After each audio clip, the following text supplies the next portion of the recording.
అదుపు లేకపోవడం మైనస్ దాని పర్యవసానాలు. ప్రియమైన సహోదర సహోదరీలారా, ఈరోజు మనం బైబిలు గ్రంథంలో ఉన్న ఒక ప్రాముఖ్యమైన విషయం గురించి మాట్లాడుకుందాం. అదే స్వీయ నిగ్రహం లేదా అదుపు కలిగి ఉండటం. మన జీవితంలో ఈ లక్షణం ఎంత ముఖ్యమో బైబిలు స్పష్టంగా తెలియజేస్తోంది. మనలో చాలామందికి తెలుసు, మన జీవితంలో అదుపు కోల్పోవడం వల్ల చాలా ఇబ్బందులు వస్తాయి. ఒక వ్యక్తి తినడంలో అదుపు లేకపోతే అది తన ఆరోగ్యాన్ని పాడుచేసుకుంటాడు.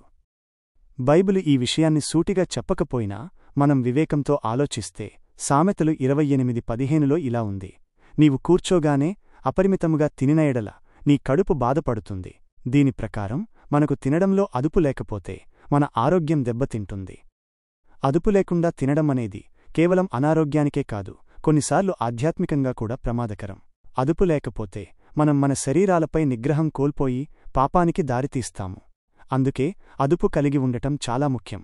మనం తినడంలో మాత్రమే కాదు, మన ప్రవర్తనలో కూడా అదుపు కలిగి ఉండాలి.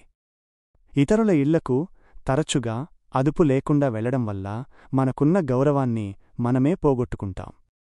బైబిలులో సామెతలు 25:16, 17 వచనాల్లో ఒక చక్కని ఉదాహరణ ఉంది. ఆ అధ్యాయంలో ఇలా ఉంది: నీ స్నేహితుని ఇంటికి అదుపు లేకుండా పదే పదే వెళ్లకుము, అతడు నిన్ను చూసి విసుగు చెందుతాడు. దీని అర్థం ఏమిటంటే, మనం ఒకరి ఇంటికి వెళ్ళినప్పుడు ఒక పరిమితి ఉండాలి. అవతలివారికి ఇబ్బంది కలగకుండా వారికి సౌకర్యంగా ఉండేలా మనం జాగ్రత్తపడాలి. లేదంటే మనల్ని ఇష్టపడేవారు కూడా మనపై విసుగు చెందుతారు. పర్యవసానంగా మనం మన గౌరవాన్ని కోల్పోతాము. బైబిలులో మనం చూస్తే అదుపులేని జీవితం ఎంత ప్రమాదకరమో అనేక సందర్భాల్లో తెలుస్తుంది.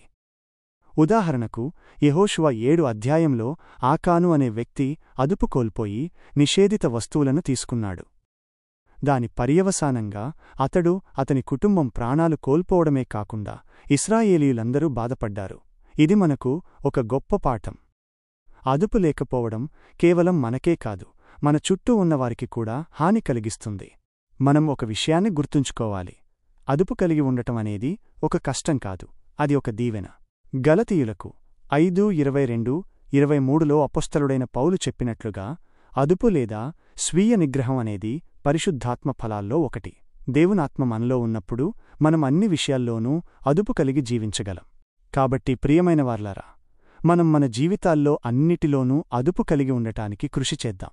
తినడంలో, మాట్లాడటంలో, నడుచుకోవడంలో, ఇతరులతో వ్యవహరించడంలో, ప్రతి దానిలోనూ అదుపును ప్రదర్శిద్దాం.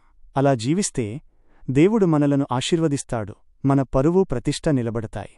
అట్టి కృప మనందరికీ దేవుడు దయచేయునుగాక. ఆమేన్.